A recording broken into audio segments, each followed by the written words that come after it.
The new DCU is a weird mix between being a soft reboot and hard reboot of the DCEU, while also having a fairly unusual DC timeline in which metahumans and superheroes have been around for 300 years, but there never being a period in which they weren't. And Superman is not the first modern day hero, nowhere near. Between the references to the timeline placements of the loose canon projects, the dates given on screen in the actual projects, time-passing title cards, flashbacks, and the Hall of Justice mural, we can put together a sort of complete timeline that includes all of the released projects and gives us a fairly clear image of what the timeline of the DCU looks like. Make sure to leave a like and subscribe, become a member in the Noble tier above for early access to videos, or the King tier for a special shout out. Thanks to these members for the extra support. In my opinion, the foundation for this timeline is clear. It's the Gods and Monsters era. As we learned back in 2023 when it was announced, Chapter 1 is called Gods and Monsters. In Superman, it was mentioned how metahumans became known to the public 3 centuries ago, and since then, humanity has been in an era of gods and monsters. This proves to me, beyond a shadow of a doubt, that the title of the chapter is entirely about that era. Projects like Paradise Lost and Clayface could take place in the past, and there are scenes in the history of certain characters like Vandal Savage or Hawkman, for instance, that are from millennia ago, but when it comes to the main timeline placement of projects, everything needs to be within the Gods and Monsters era of the last 300 years. Then you look at the Hall of Justice mural, and there's a bit of contention in regards to what it means for the timeline, because while you'd think it'd only go back 3 centuries, the first 2 heroes steeped in Arthurian legend come from the 6th century in the comics, the next hero comes from around the 10th century, and then the next 2 comes from the 15th and 16th centuries respectively, all before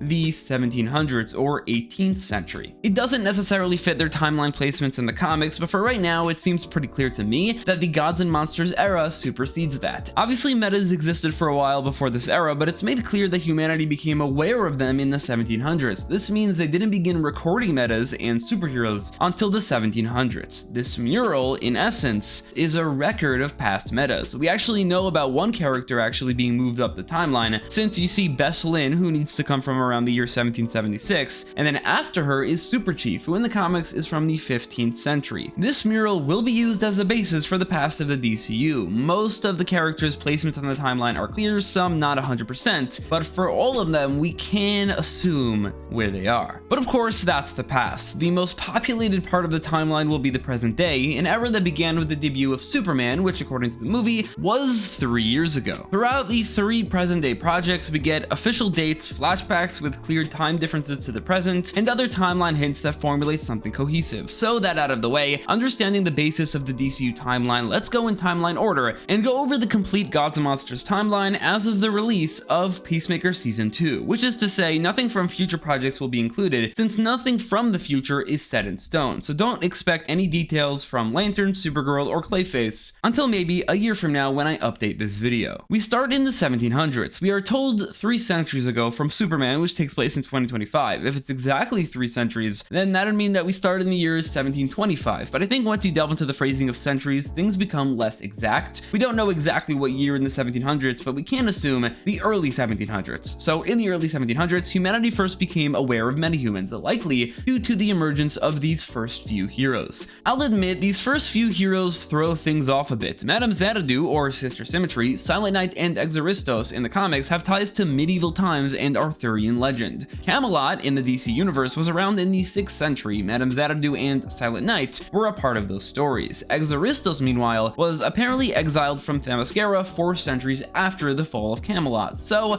around the 10th or 11th centuries. All of this is far before the 1700s and before the Gods and Monsters era, so what do? I could have said maybe Silent Knight could be placed here since he's not a meta, but Madame Xanadu, you can kind of argue she has magic and isn't a meta, but I don't know, man. The DCU has a very loose term on metas. Aliens and magical people seem to be included. It is a little confusing, but until the DCU expands on this, I'm sticking to the 3 centuries timeline and divorcing these characters from their ties to Arthurian myth. The early 17th century saw the debut of Nemaue in Wudu as Sister Symmetry, introducing magic to the public eye. Brian Kent, an unawakened reincarnation of Prince Khufu, becomes the Silent Knight. Taking visual influence from the knights of the 6th century, Brian stands out, acting as the first non-powered hero. Around the same time, and maybe in the same general story, Exoristos is exiled from Themyscira. I'm gonna make a bold prediction and guess that this will be a major storyline, the main story set outside of Paradise Island in Paradise Lost. This means that Paradise Lost should take place in the early to mid 1700s, the earliest project in the chronology of Gods and Monsters, which will also mean that Diana will be far younger in the DCU compared to her DCEU counterpart. Around this time, the myth of Themyscira becomes known to humanity, and only confirmed centuries later. In the mid 1700s, John Valor became Black Pirate. In 1776, during the American Revolutionary War, Bess Lynn began wearing the colors of the American flag as Miss Liberty. Assuming it's the same year that the original book released, in 1818, Victor Frankenstein creates artificial life. His creation, Eric Frankenstein, is a psychopath longing for a love. Years later, in 1831, Victor finally gives Eric what he was hoping for and creates the bride. We don't know exactly how long the story went on for. The only thing we know is that the bride was born and then was essentially raised from childhood. By the point of Victor's death, she had developed mentally to the point of being a child, so before that, something else happened. Assuming it aligns with his comic origin, in 1838, Max Crandall becomes Whip Whirlwind. In the late 1830s, or maybe 1840s, let's say from 1839 to 1840, Victor Frankenstein essentially grooms and sleeps with the bride. Eric sees this and kills Victor in retaliation. The bride attacks Eric, leaves him for dead, and then leaves. Eric is found by a blind woman named Bogdana, nursed back to health, lives with her for a little while, but then kills her and leaves as well. This is the beginning of the centuries-long chase of the bride, for which we get many exact years. For instance, in 1852, Eric and the bride clashed in Paris. At some point in the late 1800s, the Manitou stone falls to Earth and is found by Flying Stag. With the stone, Flying Stag gets superhuman abilities and becomes Saganoahena, or Super Chief, to protect his people. In 1880, Eric and the bride clashed in the Old West. Around the same time, the late 19th century, Lazarus Lane becomes a host for a spirit of vengeance after being hit by lightning. As El Diablo with his horse Lucifer, Lazarus becomes a vigilante. In 1895, Eric and the bride clashed in Egypt. In 1912, Eric and the bride clashed underwater. On the mural, we see what is clearly a World War I plane in between Hugo Danner and the Ghost of Flanders. I think this hints at both being present during the First World War. In 1914, World War I began. Between 1914 and 1918, Hugo Danner became Gladiator and fought in World War I. Rip Graves was a soldier who fought during World War I during the Second Battle of Ypres and the Second Battle of Marne. In one of these battles, he was seemingly killed, only to then recover and secretly operate against the Germans as a masked fighter, mostly on the Red Poppy Flanders Field. A seemingly killed soldier returns to fight on Flanders Field, hence the name the Ghost of Flanders. In 1923, Eric and the bride clashed during a showgirl performance. The inclusion of the Sandman on this mural right after World War I hints towards the Sandman story from the comics, in which Dream of the Endless was imprisoned in 1916, and the universe subsequently tried to correct this by dispensing his powers to others on Earth, like Wesley Dodds. It fits the pulp heroes specifically of the 1930s, and there's still being many heroes until World War II. I think Sandman was moved up in the timeline compared to when he debuted in the comics. So in the early 1930s, let's say, Wesley Dodds became the Sandman.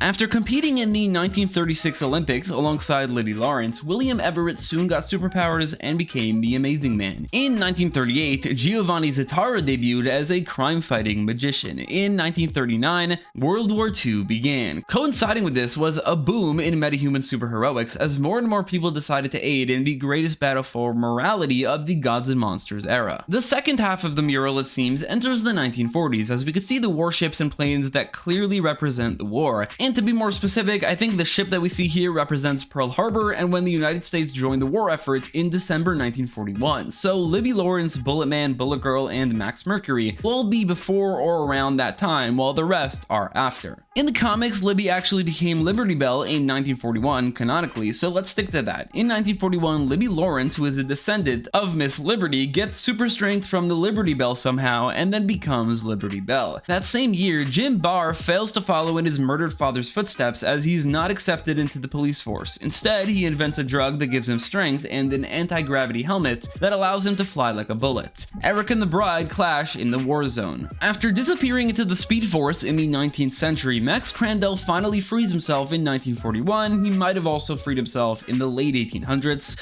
Adapting to the times, Max takes on a new superhero costume and a new identity, Max Mercury. He might have disappeared into the Speed Force again.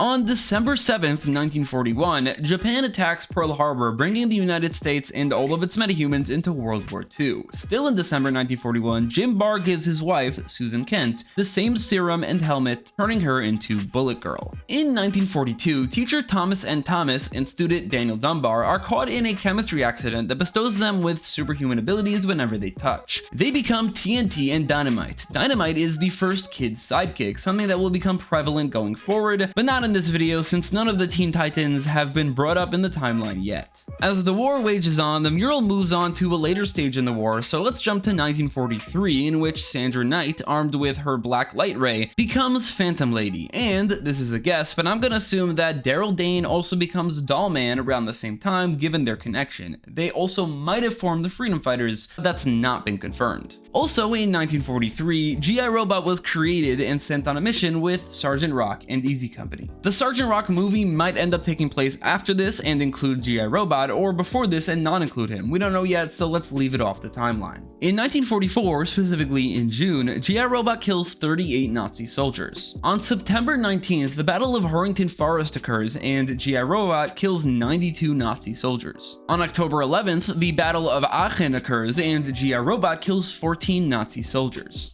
Based on the mural, the devastation in the background, and the Atomic Knight specifically wearing an anti-nuclear radiation suit, I think Gardner Grail, aka Atomic Knight, was present during Hiroshima and Nagasaki right after World War II in 1945. After World War II, superheroics clearly begin to die down as there are only 4 more heroes for the next 50 years in the mural. According to a line from G.I. Robot back in 1950, he was sent on a mission to hunt down living Nazis. I don't have much to back this up aside from it being obvious from the latter two, but I think the remaining 4 heroes each represent one decade from the 60s to the 90s. They all seem to fit for some reason or another. In 1964, Eric and the Bride clash on a bus. In 1965, G.I. Robot is shown off at a showcase in which Will Magnus is in attendance. Magnus takes G.I. Robot and studies him, using him as a basis of design for the Metal Men. From there, G.I. Robot bounced around from lab to lab. It shouldn't take Magnus that much longer to complete the Metal Men, so let's say the Metal Men debuted in 1966.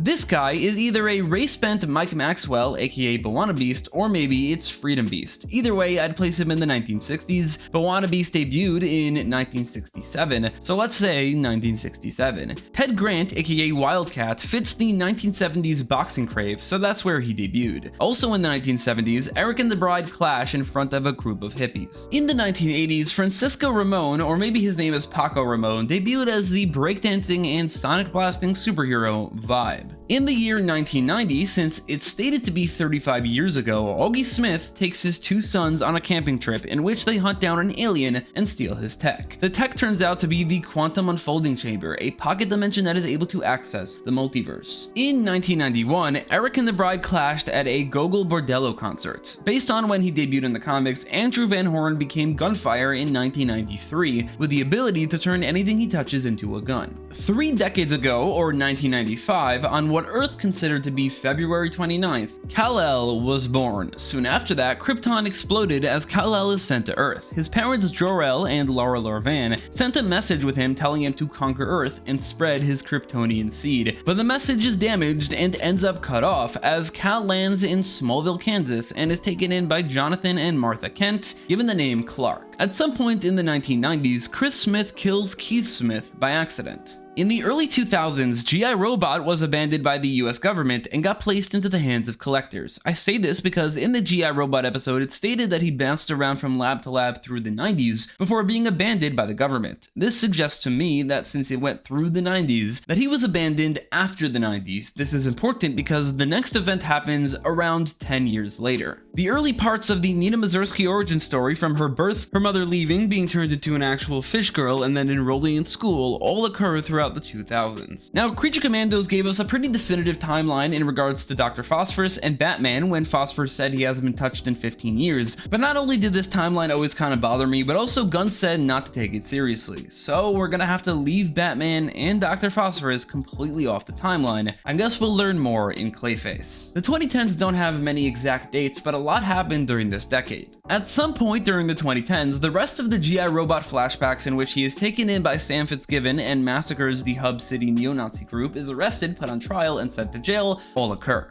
The same goes for the rest of the Nina Mazursky flashbacks, where she is bullied at school, runs away from home, is found and arrested, and her father is killed by the police, as well as the Weasel flashbacks, in which he befriends a group of kids but fails to save them from a fire as he is arrested. In 2014, Cersei receives a vision of the future in which Themyscira is hit by a tsunami. She warns them, some ignore her, and therefore die. It seems like it was exactly this that led her into thinking that she should take over Themyscira. At some point during the 2010s, she tries exactly that, fails, and is exiled from Themyscira. In Man's world, she becomes a supervillain and is arrested in Metropolis, but later escapes. During the 2010s, Chris Smith debuts as Peacemaker, defeating Kite Man on his first mission. Chris soon befriends and trains Eagly, who unbeknownst to him, is the Prime Eagle. Adrian Chase becomes Vigilante and soon becomes obsessed with Peacemaker. At some point, Peacemaker teamed up with Matter Eater Lad, who must have either debuted before that or is a time-displaced member of the Legion of Superheroes. Based on the reference to Suicide Squad, combined with every loose canon event seemingly taking place 2 years later in the DCU, this means that whatever is canon from Suicide Squad is canon to the year 2018. All we know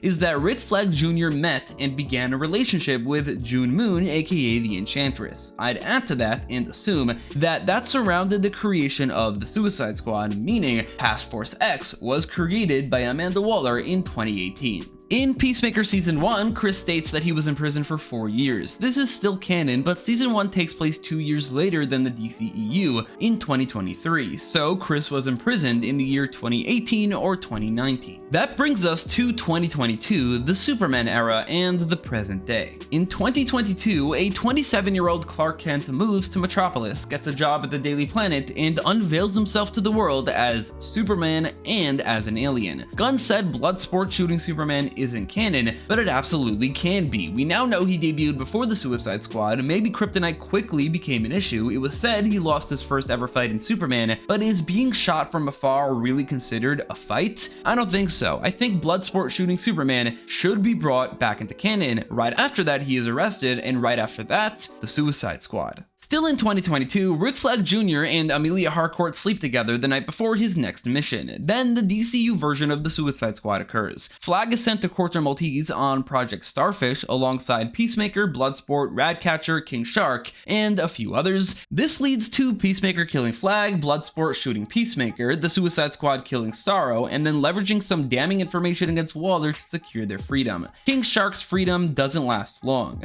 Just a couple days later, Rick Flag Jr.'s funeral occurs, in which Flag Sr. meets Amelia Harcourt. Months later, now early 2023, the DCU version of Peacemaker takes place. Because of a shirt we see a girl wearing, we could assess that the Flash debuted at some point before these events. Peacemaker is joined by Argus agents and later Vigilante on Project Butterfly, a secret alien invasion. Along the way, Peacemaker fights Judo Master, the group become a close friend group called the 11th Street Kids, and Peacemaker kills his father, who is the White Dragon. At some point prior to the finale of Peacemaker, which was in early 2023, Mr. Terrific, Guy Gardner, Hawkgirl, and Supergirl all debuted, and the former three formed a group known as the Justice Gang. We don't know their timelines beyond that, but I'd guess, given their ages and comic origins, Guy debuted in the 2000s, Terrific in the 2010s, Hawkgirl very recently, like 2022, and then Supergirl very recently, like 2023, during or right before the events of this season. This also means that Krypto was around by then since he came with Supergirl. Finally, they stopped the alien invasion, for which Superman, Supergirl, and the Justice Gang arrived too late. Leota Adebayo then reveals Task Force X to the world, forcing her mother, Amanda Waller, to pivot. In Superman, it's mentioned that he's been doing this for a few years, so I'm gonna assume that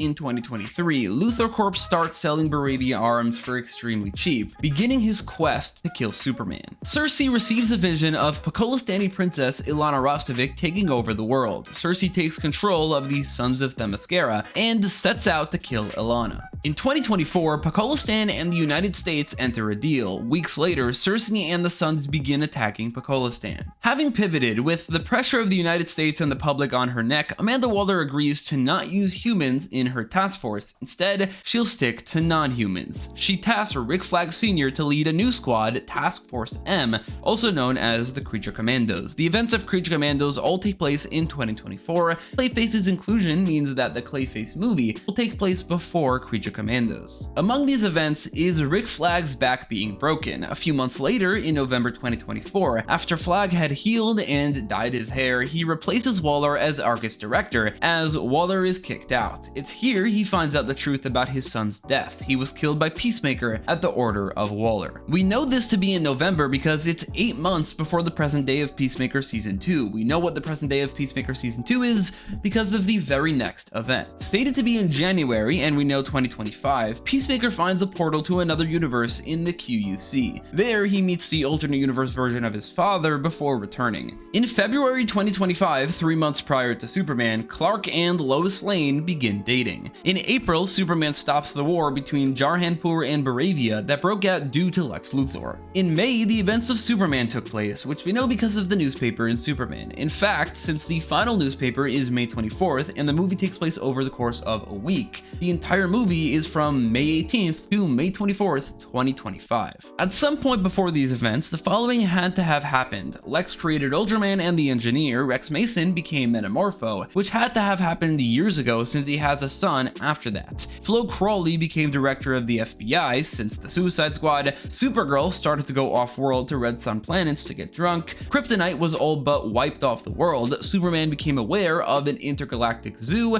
and Superman dealt with dimensional imps. Stated to be a month ago before the events of Peacemaker Season 2, Chris and Harcourt's time on the boat would have happened in May or June 2025. Then, based on it being 6 months after January, Peacemaker Season 2 officially takes place in July 2025, but I think it ends in August since at the very least a few weeks had to have passed during this season. So in August 2025, Salvation was founded and Checkmate was as well. At some point before these events, White Rabbit debuted and Sacha Bordeaux became a cyborg. Between Superman and Peacemaker, the Justice Gang began recruiting. We don't know yet when the likes of Batman, Wonder Woman, Hal Jordan, and many other heroes debuted. This timeline was very clearly very Creature Commandos, Peacemaker, Superman, and the heroes of the mural focused, because of course it was. If I update this in a year, this timeline will fill up with information about Green Lantern, Batman, and Supergirl at the very least. I also didn't include Blue Beetle since there has been no reference to the movie yet. If, like the other loose canon projects, its timeline is pushed back 2 years, Blue Beetle would actually also take place in 2025,